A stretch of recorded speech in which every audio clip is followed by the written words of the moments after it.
This is an interview with Guy Harding, who is a marketing researcher for a chain of big box stores. Thank you for coming in today, Guy. We're delighted to have you. I'm delighted to be here. So, to begin with, could you tell us a little about your company? Sure. I work at the headquarters of a national chain of big box retail stores. Big box just refers to the fact that the stores look like giant boxes, but we, like many other big box stores, carry all sorts of goods, ranging from clothing and toiletries to electronics and medicines. Our stores are intended to be a sort of one-stop shopping location with discount prices. To that end, we've recently expanded many of our locations to include groceries as well.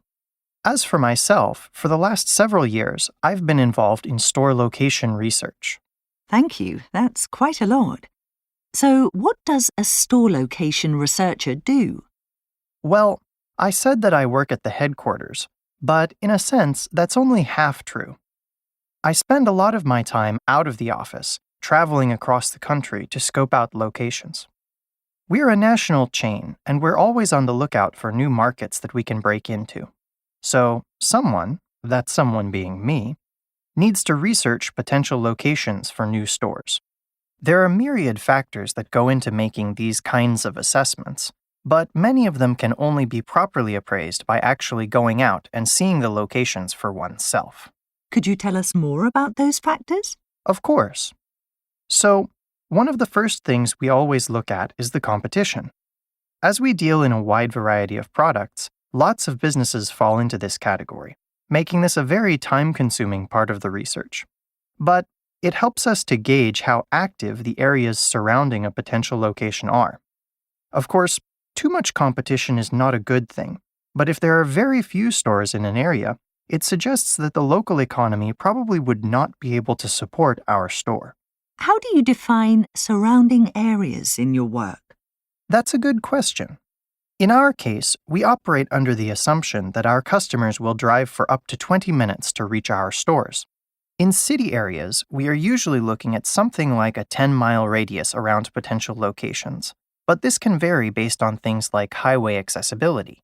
Earlier, you mentioned taking a lot of business trips. Yes. Once we've determined that a location is promising, based on the data we have access to remotely, it's time to check it out in person. Some of the things we look at during these visits include foot traffic and the overall atmosphere of the area. It's also common to do a little undercover snooping at competitors in the area to see what their strengths and weaknesses are and to get a sense of our potential customer base. What do you look for in a customer base? Well, because we are a discount retailer, we're usually looking at people in the lower middle and middle classes. And because our stores are designed for lots of shopping to be done at once, we also tend to focus on areas with a high concentration of families. That makes a lot of sense. Well, that's our time. Thank you for sharing with us today. Thanks for having me. Questions. Number 26. What is one thing Guy Harding says about his company's stores?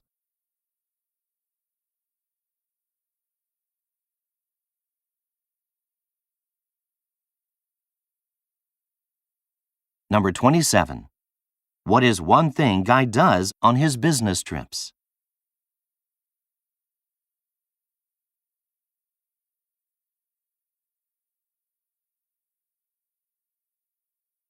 Your time is up. Stop writing and wait quietly until the answer sheets have been collected.